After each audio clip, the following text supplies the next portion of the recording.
Hello, good morning. Welcome to GMF and to our program on fighting online extremism and promoting digital democracy with Congressman Tom Malinowski. I'm Karen Kornbluh, and I'm very happy to welcome you. The reason for this session is the rise in what we're seeing in terms of violence linked to online extremism and conspiracy theories. In just the last few weeks, the Anti-Defamation League has noted an increase in anti-Semitic content on Twitter. There was an extremist attack targeting the LGBTQ+ community following online conspiracy theories. And meanwhile, the German police have arrested an extremist group plotting against the government that was infected with the QAnon conspiracy theory. In the not distant past, violence has been organized online in Ethiopia, Myanmar, and elsewhere around the world. Congressman Malinowski is particularly well qualified to talk about the difficulty of addressing online extremism while protecting free expression. He represents New Jersey's 7th District in the House. He's the vice chair of the House Foreign Affairs Committee. He's a member of the Homeland Security Committee and a member of the Committee on Transportation and Infrastructure.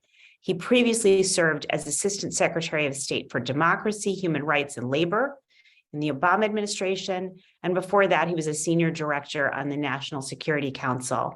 We're very grateful for him taking his time out to talk to us today about this critical issue. So thank you very much and welcome, Congressman Malinowski.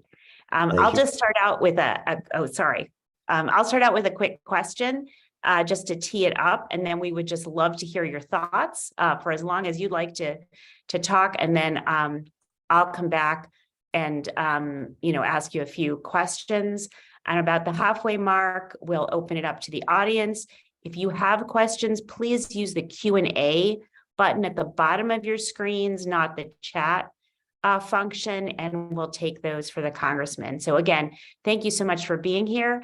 I'll just ask you, you authored a bipartisan resolution condemning QAnon, the online conspiracy, and I'd love it if you could talk about what you thought there, what you see as the danger of these online conspiracies, and especially in the context of this QAnon-inspired violence we've seen in the anti-government plot in Germany. Thanks so much, Karen. Thanks for having me. And yes, indeed, in 2020, I did with my buddy, former Republican Congressman Denver Riggleman, draft a simple House resolution condemning this crazy,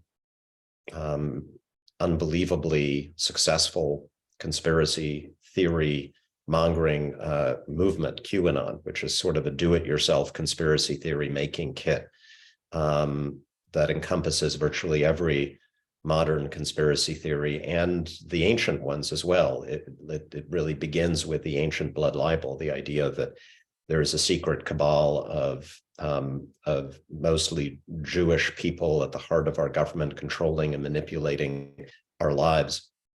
And at the time, I felt that, we're not going to beat this thing with a congressional resolution, but I wanted to establish that there was bipartisan rejection of QAnon and everything that it stood for, given that the movement had embraced Donald Trump as its Lord and Savior.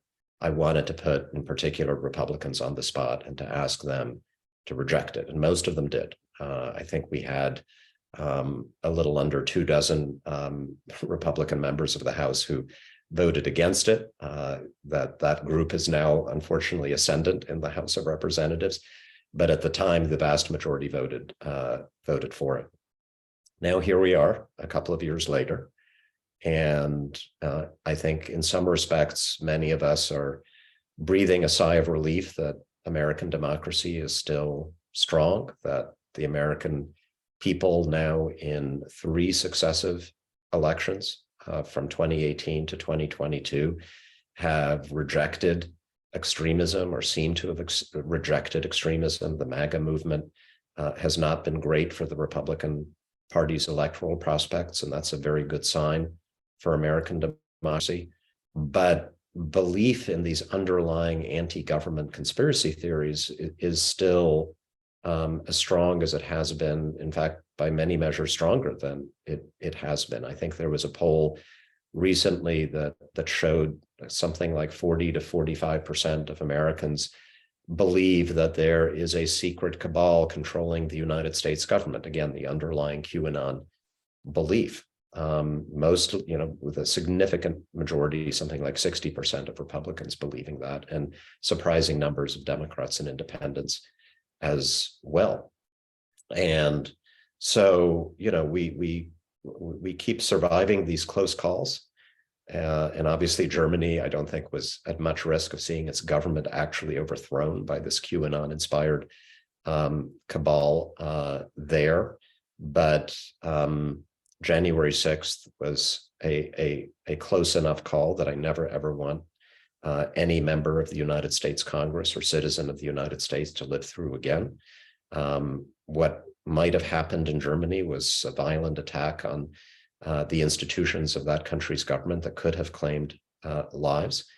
And so we're far from out of the woods. And I've always argued that the only way to really seriously address this, yes, law enforcement has a role. Yes, leaders have to speak out. The only way to seriously address this is to look at the role that social media is playing in the United States and around the world in pushing us all to political extremes. It is a sad truth that we have these great American companies that have given us tools that have enhanced our lives in multiple ways that we all use, that we're using right now as we speak. But at the same time, we have American companies that have built literally the perfect machine for making people hate and mistrust one another. A machine that tracks our online behavior minute by minute, second by second, measures what content is most likely to trigger the emotions that addict us to the internet, and that then feeds us whatever content produces that result. And human nature being what it is, the content that tends to keep us glued to the screens is content that makes us hate and mistrust each other, and that feeds our willingness to believe crazy things. And until we address that, which unfortunately Congress has failed to do, despite knowledge of the problem, I think we are going to be living in a world in which extremism and violence continues to be normalized in country after country. So you've been really at the forefront of sort of jumping into this tough thicket of issues because it's so difficult given free expression concerns. You authored legislation that would go after algorithmic recommendation of certain content. And can you explain what the proposal was and how you thought it was a good way to balance what's being promoted on social media with those free expression concerns? Well, free expression, the First Amendment says that I can say whatever the hell I want. I can say it to you right now. I can say it to my friends. I can write it in an article or a book. I can post it on a social media platform. The First Amendment also allows people to start websites. Elon Musk can have a website and set whatever the heck rules he wants. He can allow a complete free-for-all of all kinds of speech, including the most hateful speech. He can set restrictions. The government has no say over my content or the content that private companies allow on the internet. That said, what our big social media companies do is, of course, much more than just provide a space for us to speak. It's not just a public square where all they're doing is giving us a soapbox to stand on and the rest is up to us. As we all know, the major social media companies write algorithms that amplify and recommend the things that we say to other people based on rules that they set. So they're not responsible for what we say, but they are responsible for who sees what we say. And so that's the distinction that we've tried to draw. We've been inspired by numerous lawsuits against the major social media companies that have tried to make this case that when the companies use algorithms to promote or amplify certain types of content over other types of content, then the companies should bear some legal responsibility for the consequences of that amplification. Of these cases have been brought by victims of terrorism who have argued that Facebook, YouTube, Instagram, Twitter, in effect serve as recruiting platforms for terrorist groups, because what they do is they instantaneously and automatically scour the population of the planet Earth and identify every single human being who might be susceptible to that terrorist group's message. And then they make an introduction and say, you might want to engage with this content. Is that allowed under the First Amendment? Yes, but should there potentially be some liability for it if you can demonstrate that it has led to an act of violence? I think yes. And so courts have been begging us for years to address this, to look at whether the existing law, Section 230 of the Communications and Decency Act, that protects companies from liability, should apply to algorithmically amplified content. And so I've waded into that. We have a bill that has attracted more co-sponsors than any other piece of social media reform legislation in Congress that basically says you don't get the protections of 230. You are subject to liability if you have amplified or recommended content with your algorithms that leads to certain forms of extreme harm in the real world, like an act of terrorism, like a violent hate crime, the assault on the Capitol on January 6th. Were this to pass, companies would be subject to lawsuits, victims could bring their cases, and courts would hear those cases on the merits.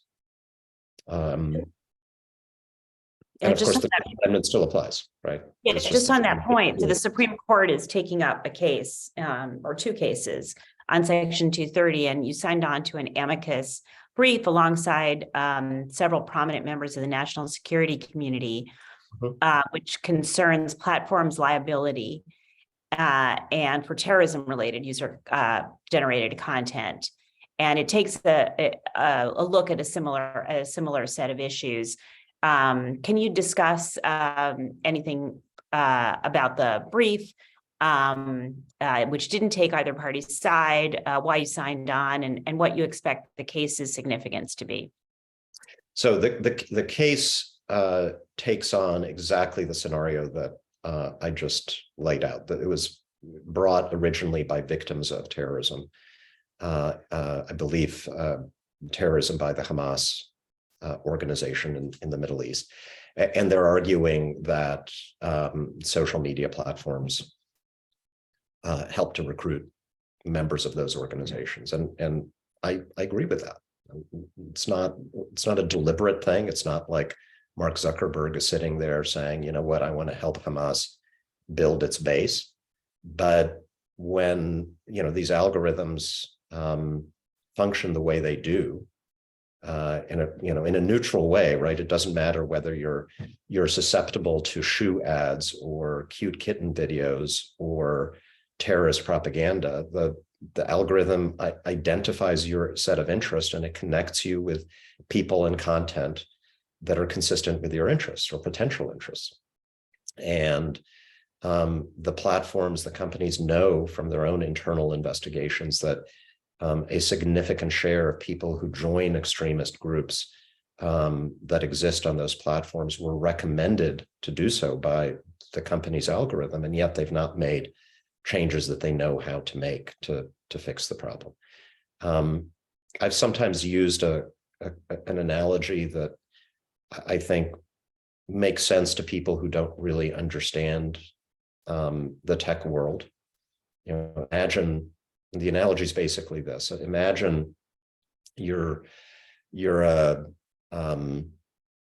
strong Donald Trump supporter, and on a few days after the 2020 election, you go on your social media platform and you click on a video that alleges that the election might have been stolen by some conspiracy of Venezuelan communists and pedophiles, who work together to deny Donald Trump the presidency.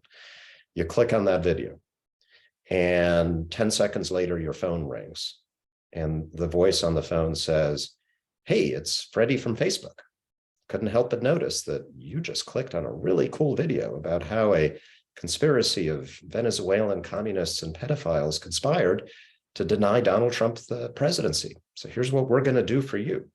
We're going to send you an email with links to 20 other videos that will help you explore this newfound interest of yours. And we're going to make personal introductions to a lot of really cool people on the internet who share your concern. You might want to get together with those people and maybe do something in real life to advance your shared interest." If Facebook did that, I think we would all understand that they bear some responsibility for what happened on January 6th to the United States Congress and to our democracy. And yet that's essentially what they do, except it's not a person calling you on the phone. It's an algorithm that does that very thing automatically. And whether they are liable or not, I think, is something that courts should be able to weigh. And right now they can't. So hopefully the Supreme Court will change that. And if not, I still think Congress needs to act.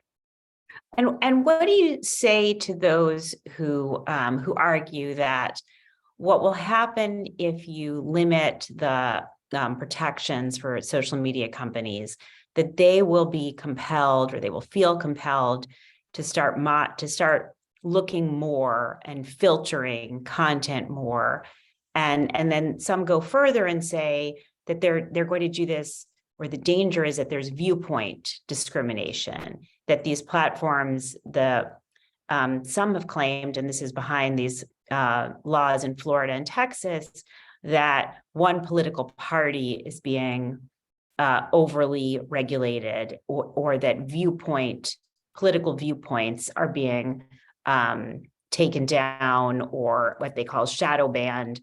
They're not amplified as much. And there's quite a bit of concern that this is happening, enough in Texas and Florida for two laws to be passed. What's the answer to that? That this is a slippery slope to its platforms doing even more content moderation, and that this will somehow suppress one set of political views? Yeah, well, those are terrible laws. I totally agree with the companies in standing against those laws. But at the same time, and of course, those tend to be promoted by conservatives in the state legislatures, conservative Republicans in Congress.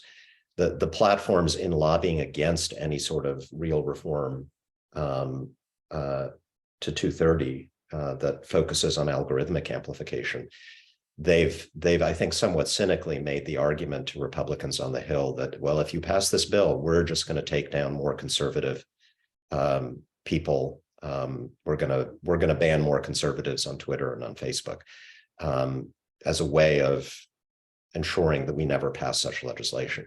I don't think that's what they actually would do, but what we have done in the latest draft of the bill that we've proposed, we've included a provision that says that it shall not be a defense. If you're sued by, say, a victim of terrorism alleging that your algorithms have had this effect, it shall not be a defense for a company that's sued to point to its content moderation policies. In other words, you're not going to avoid liability by saying to the judge that we have doubled down on blocking objectionable content, because I don't believe that's the solution.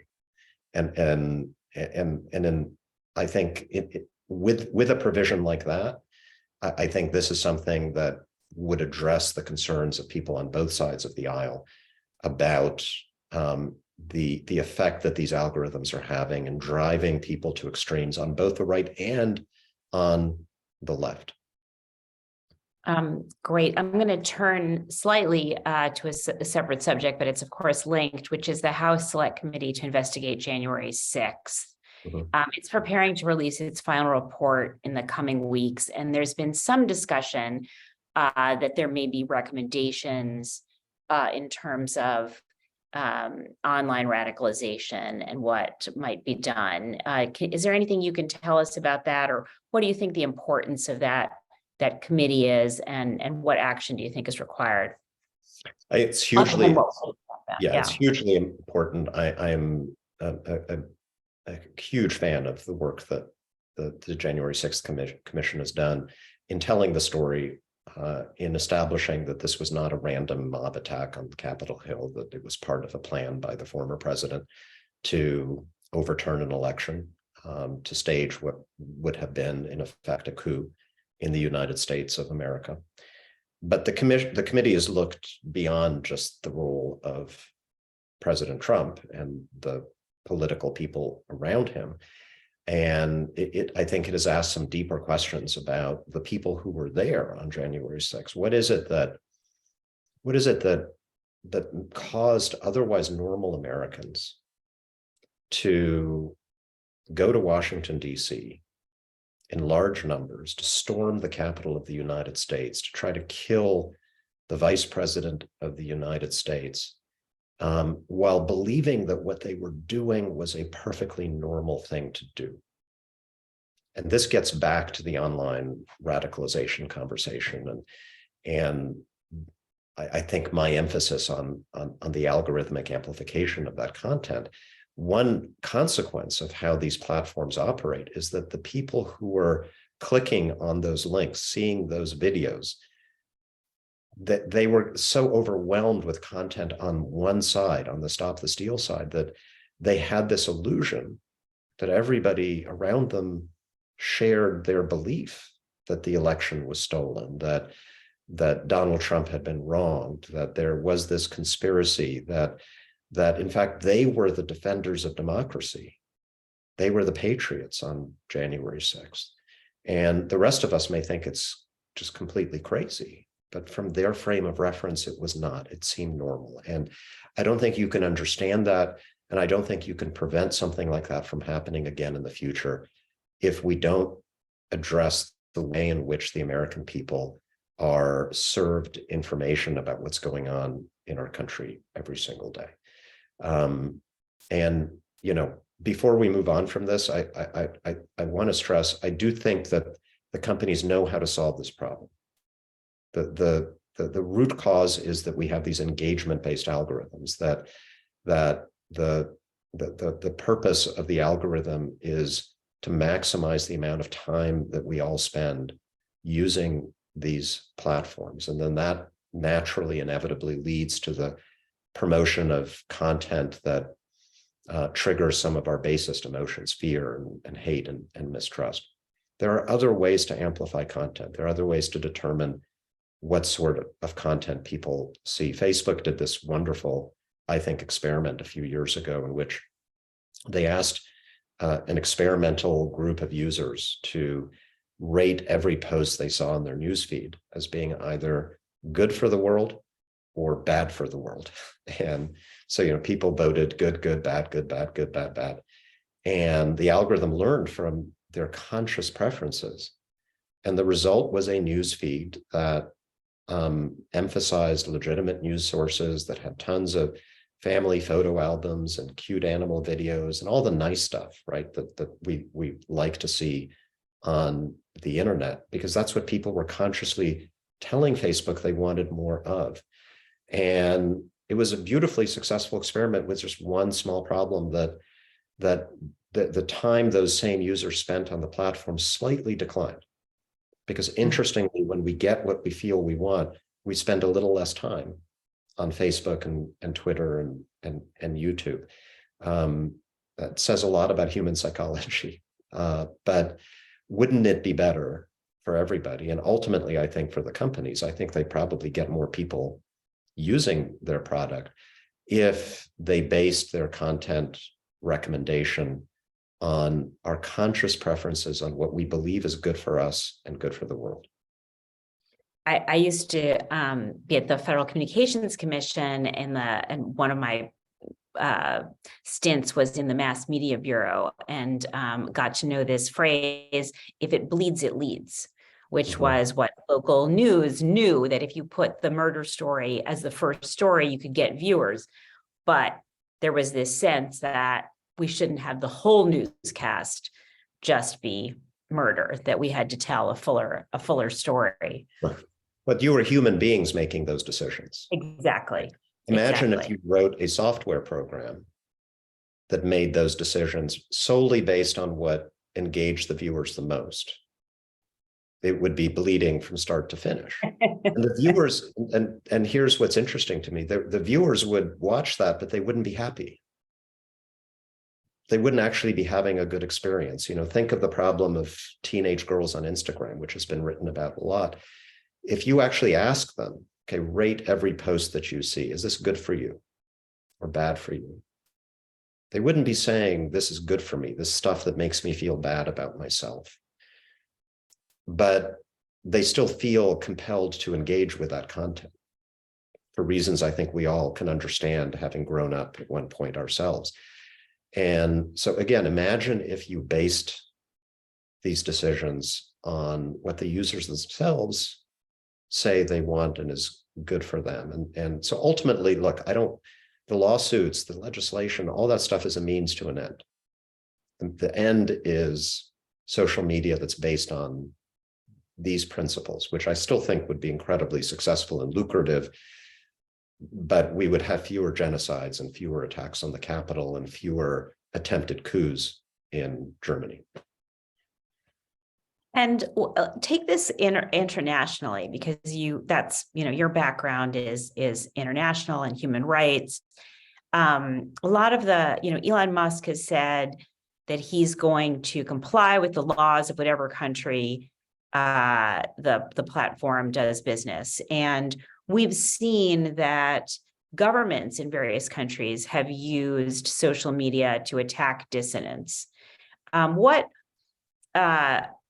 do you think the responsibility of the platforms are when they're acting internationally, and what more can they do? But secondly, is there a role for the US in ensuring that minority populations, dissidents, and so on get access to the internet, are not surveilled, and are not attacked online?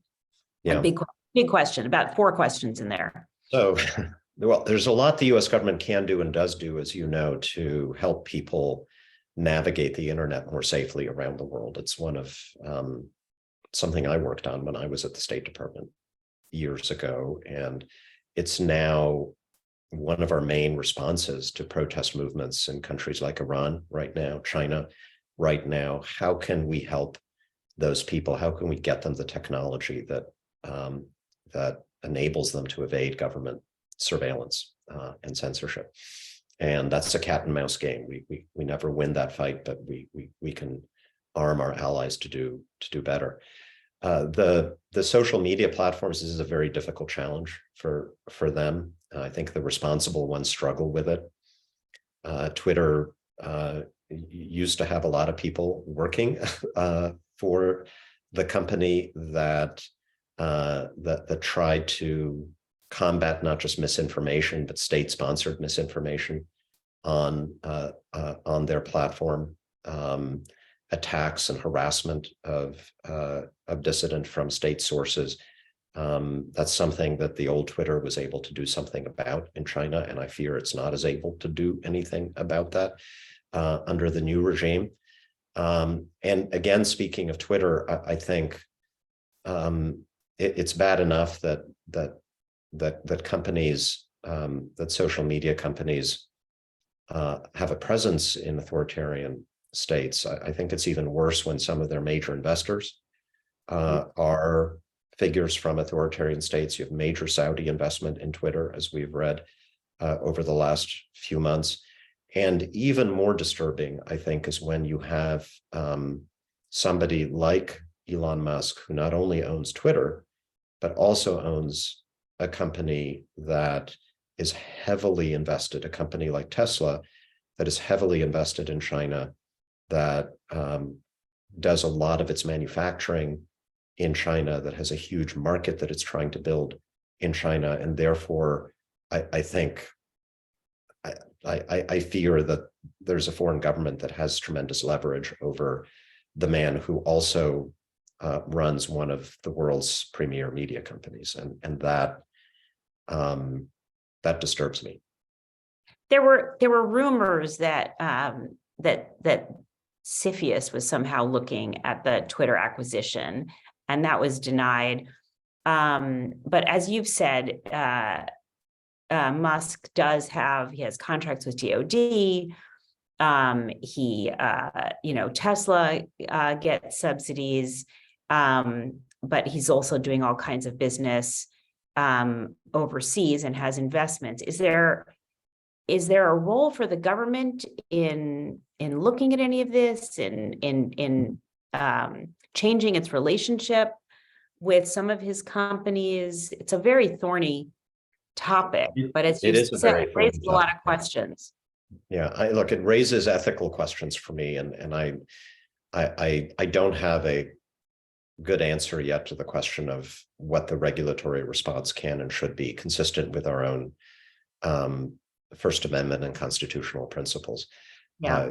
As I'm sure you know, there are some efforts on the Hill to prohibit to prohibit certain types of foreign ownership of social media companies. So TikTok is a target. Marco Rubio has been a champion of this in the Senate, questioning whether we should allow as a country a social media platform to be owned by an adversary. The Musk situation is a little bit different.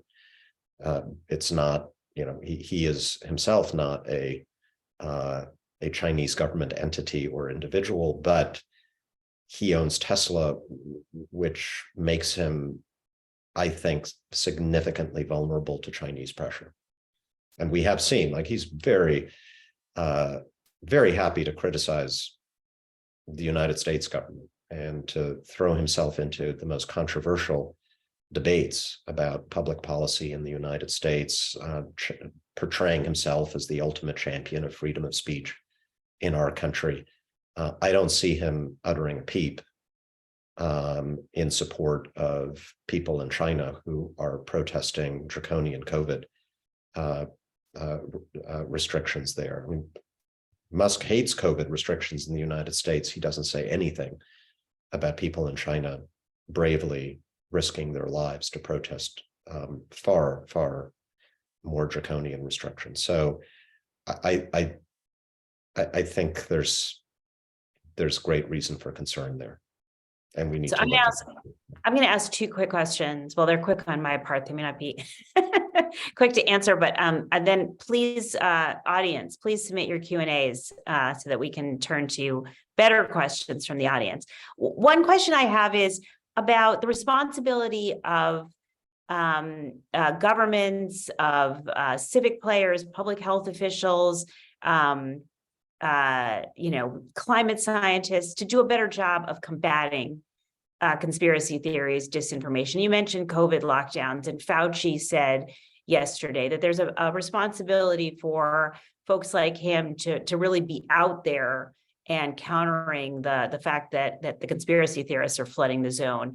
Do you think there's more that can be done? I mean, I understand that you're saying that the algorithms are sort of rigged against it, but shouldn't purveyors of civic information be doing more? And is there any way that they can be helped?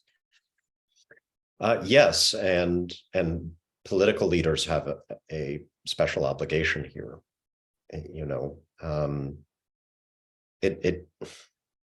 I think it used to be the case when you had a respected nonpartisan public servant like Anthony Fauci, that his word would be kind of the last word on a public health matter.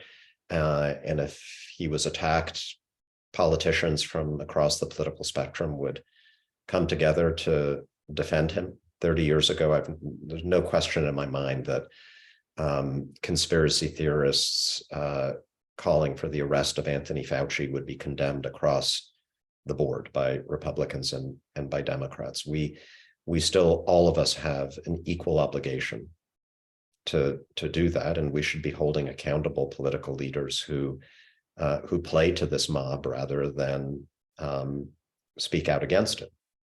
But I can't help coming back to, yes, the algorithms are stacked against us. Remember, most Americans, in fact, most people in the world today, get most of their information about the world outside the boundaries of their home filtered through social media. 30 years ago, we would have gotten our information from Walter Cronkite or the Washington Post or the New York Times, respective corners, and argue about stuff. But for the most part, arguing about the nature of reality. And that's what has changed in the last 10 or 15 years. And until we change this machine that has resulted in tens of millions of Americans getting only conspiratorial information about Anthony Fauci and public health guidance, like that's all they're getting. It's very, very hard to break through with factual information without them being painted as part of the conspiracy that these people believe in. So you had mentioned China. I'm just going to move off of social media for 1 second and just ask about, as we think about the tech space more generally and competing in the tech space with China, what you think about the historic investment in domestic semiconductor production and then the Inflation Reduction Act, and if this is really a new era in industrial policy and a new, maybe ushering in a new way of thinking about the global tech landscape. Yeah, I think it's a breakthrough. And look, I have been deep down, I'm a believer in free markets and free trade. But I do think that totalitarian dictatorship is a market failure. War is a market failure. Pandemic is a market failure. I don't think, I don't mind if, my piece of lawn furniture that I want to order for my backyard, or the plastic cups that I want to order for the reception I'm going to this afternoon, come from a country like China. But when we allow ourselves to become dependent on an adversary for things that are critical to our national and economic security, microchips being the prime example, I just think that's dangerous. I don't think we can rely on the Chinese government to make decisions that are solely based on rational economic self-interest. Imagine if China were to invade Taiwan, and most of our microchips come from Taiwan, and most of our pharmaceutical ingredients come from China. Do we really want to put ourselves in that situation? Do we really believe that China would preserve global access to those products without regard to being in a state of war with us? I don't think so. So a lot of us in Congress, and this is bipartisan, feel like we're in a race against time to bring these supply chains closer to home. They don't necessarily have to come to the United States. I think ideally we should be thinking about this in terms of an alliance, a community of democratic countries that share a certain set of values, working together to bring these critical industries home so that we are safe. Great. I'm going to turn to some questions. Alex Howard from Digital Democracy asked about the Department of Homeland Security efforts. They hired a lead for its what it called its Disinformation Governance Board, but they didn't introduce it in a press conference or explain what it would do. So there was a lot of conspiracy theories about it. It was called a Ministry of Truth, and it was, I think, disbanded, actually. And what he asks is, that's a lead into his question, which is, why hasn't there been a national strategy for information resilience, learning from what Finland or Sweden or Taiwan has done? In some ways, his question answers itself when he talks about the Information Governance Board. But what would a better version of that be, I guess, is the question. Well, a better version would be if we had a society that was more unified.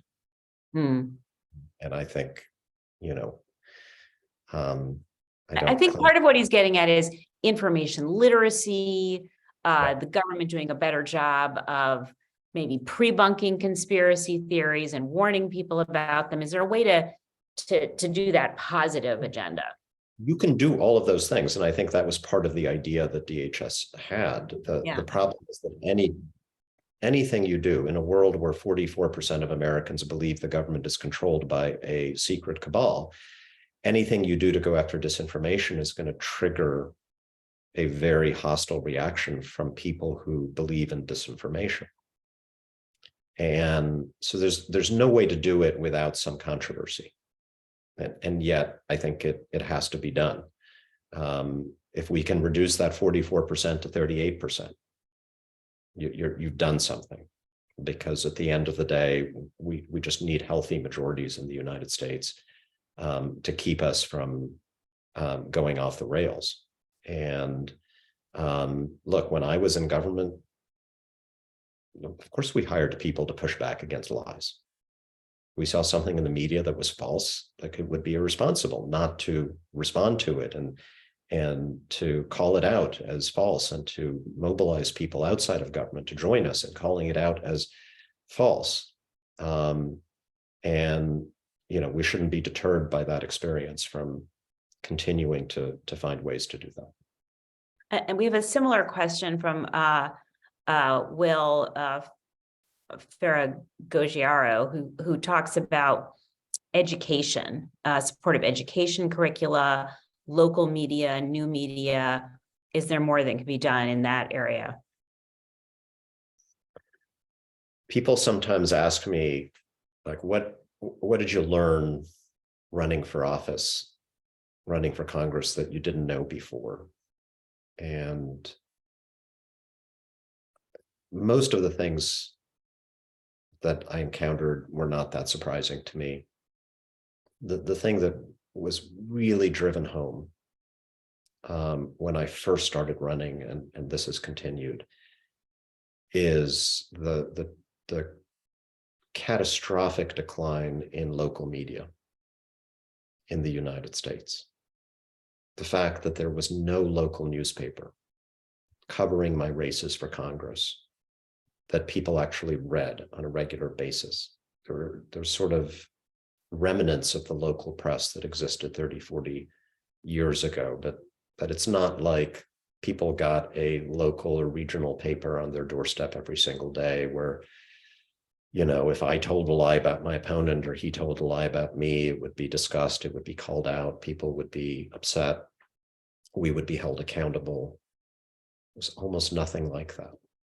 And that resulted in a kind of information free-for-all, which everybody could say pretty much what they pleased. And we all use social media, of course, to get the message out. We spent untold amounts of money to get our message out on television through ads, but there was no basic foundation of truth that everybody could rely on to figure out who was right and who was wrong.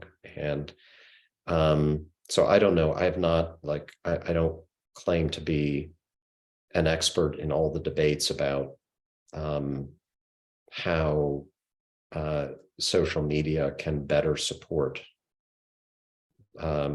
old-fashioned local media.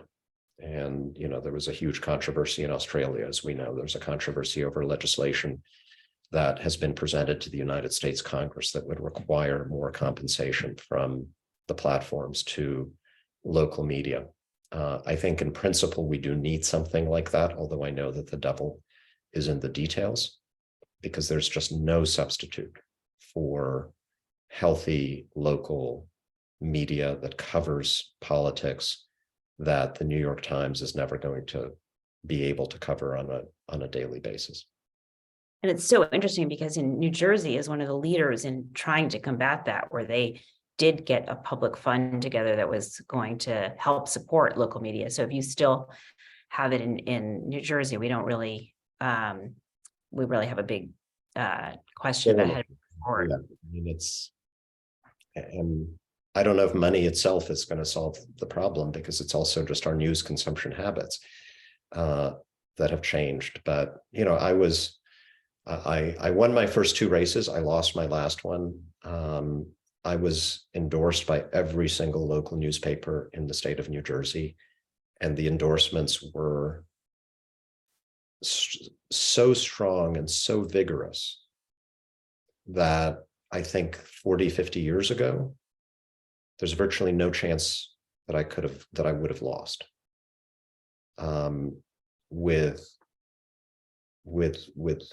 the support that I was getting from what used to be the arbiters of truth and falsehood, of right and wrong in our little political world in the state of New Jersey. And it barely mattered in my race this time around, because so few people see it.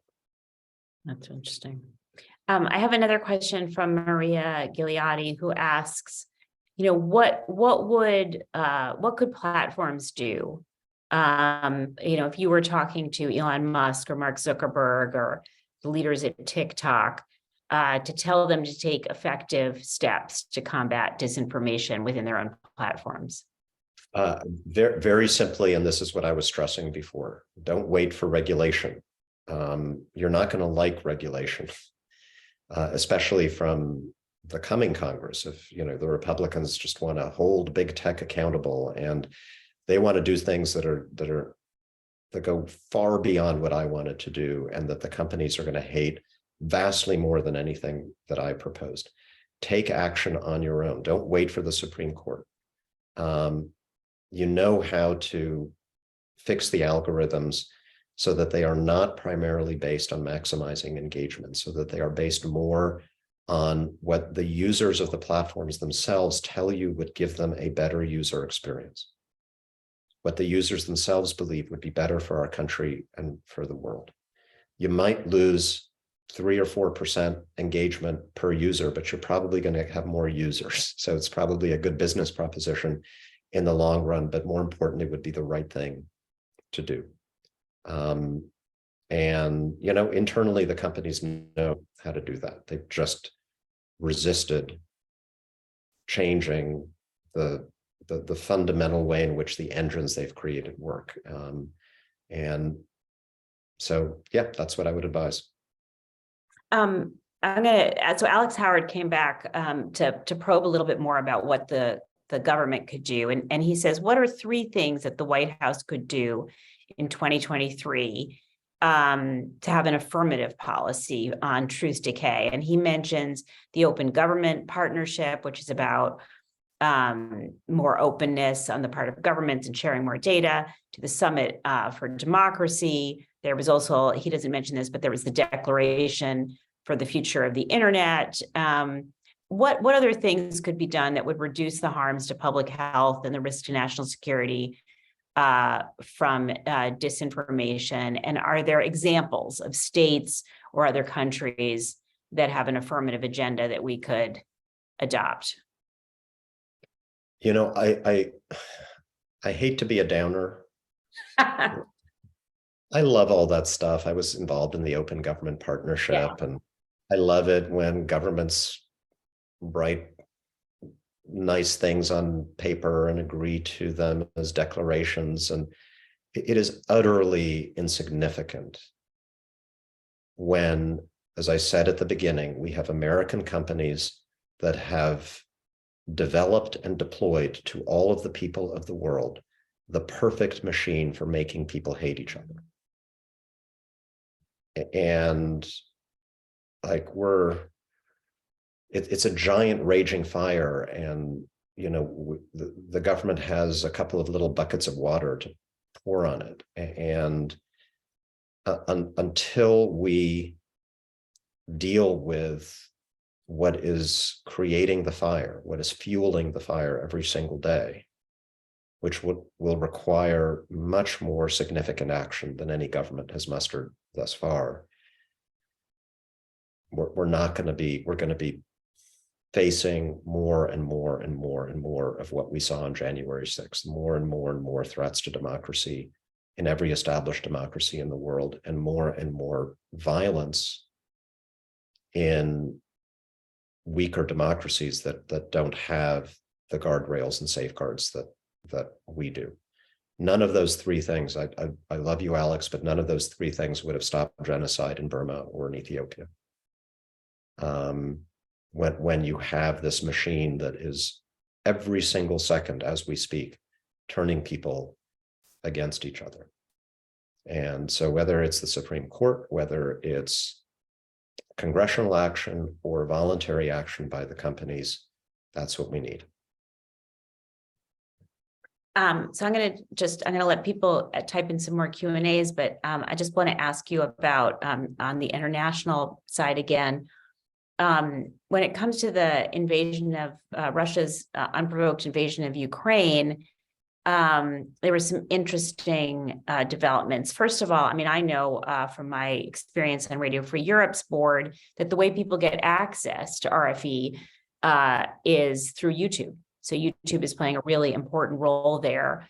But also that Europe took an unprecedented step and denied access, said you couldn't carry RT in Europe. And I just wonder if you have any observations on that these platforms are playing a really interesting role. And, that is not something that the US has done, has said that we want to limit carriage of RT, although we have said that some of these Russian outlets need to be labeled as foreign agents.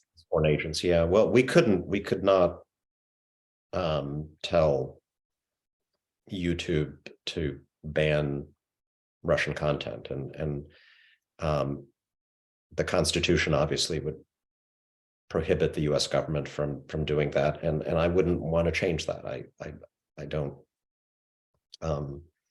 I'm not advocating banning content, and certainly not government banning content. I do think the platforms should be making responsible content moderation decisions, whether labeling things like that as government propaganda or in more extreme cases, taking down content. But my focus has been a little bit more on how the content gets amplified. Yeah. And I just want to stress that first part, that although YouTube has been pressured by Russia not to carry certain content, it continues to do that. And so there is that foreign policy role of the platforms. Yeah. Yeah, look, I do despite what some people might think with my emphasis on 230 reform, and I am angry at the platforms for many of the choices they've made, I really do have an underlying belief in internet freedom and free speech online. And I think there is room for content moderation up to a point, but content moderation is also just like putting out these fires that are created in the first place by other policies that the platforms maintain, which I think need to change. And so, yeah, and I know that different traditions and laws, but. And what about one of the things we haven't talked about is foreign interference in our political process. And I'm wondering if you have thoughts about what other steps the West needs to take, in addition to what we've already discussed, to further harden itself against the corrosive effects of China's and Russia's efforts to weaponize our open systems to spread propaganda here and in other democracies. Yeah. We're doing a much better job than we were in 2016, obviously. This stuff tends to be identified much more quickly. It tends to be taken down much more quickly. by the platforms, that which is not taken down, because it's kind of like legitimate state propaganda, like RT or, Chinese government spokesman on Twitter, is labeled. I have, I have suggested in conversations with platforms that maybe they should not allow their platforms to be used by leaders of governments that deny the people of their countries access to that platform. That's sort of maybe a specialized problem, but if Iran does not allow its people to use Twitter, should the Iranian leadership be on Twitter? That's a decision for the company to make. I don't think, again, that's not a regulatory issue, but I think if I were running one of the platforms, I would have that kind of policy.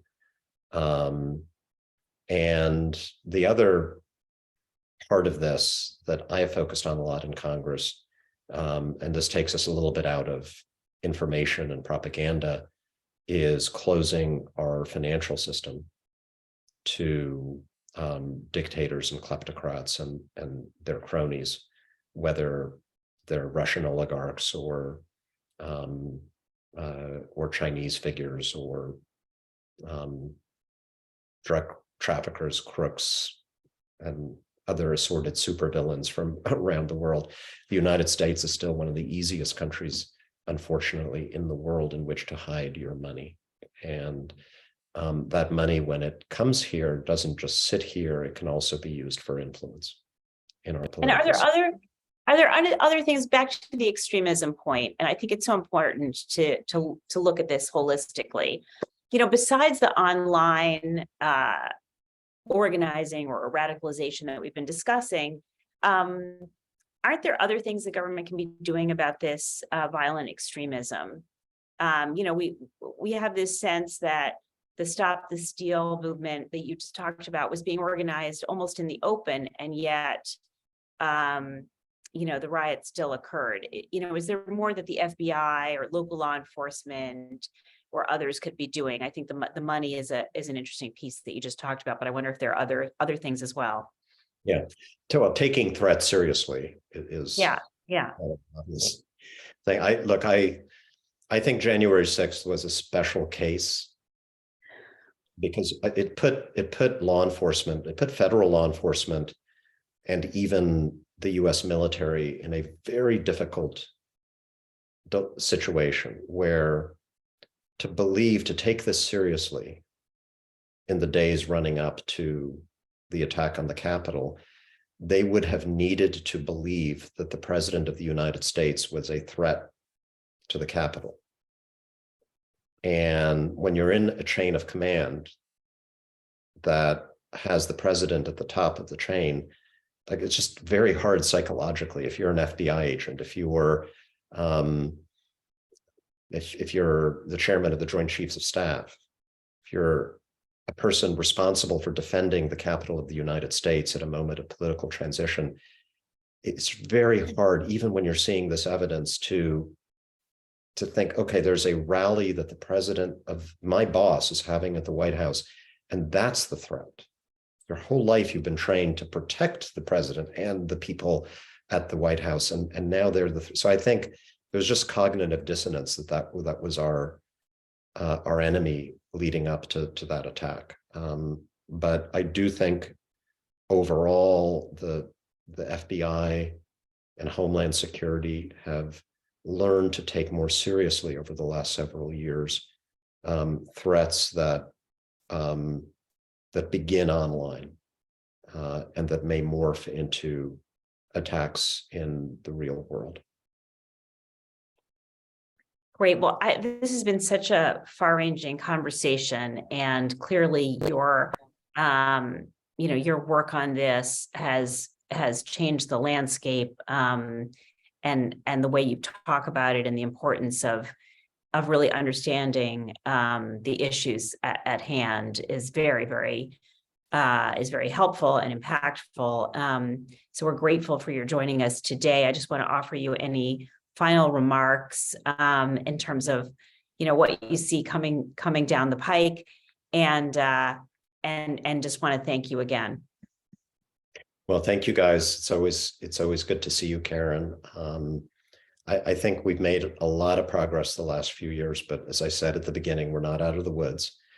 We're going to struggle, unfortunately, in the next Congress because, well, the obvious fact that we now have split control with Democrats in the Senate and Republicans in the House. But we are going to see debates on social media reform in particular, because, well, a lot of the new Republican members ran on it, maybe from a different perspective than mine, but they still talk about it a lot. And so I think there is an opportunity that we have with the White House engaged, with the Supreme Court looking at Section 230 and whether there should be some limits on it, and a maybe raucous debate in the Congress on whether and how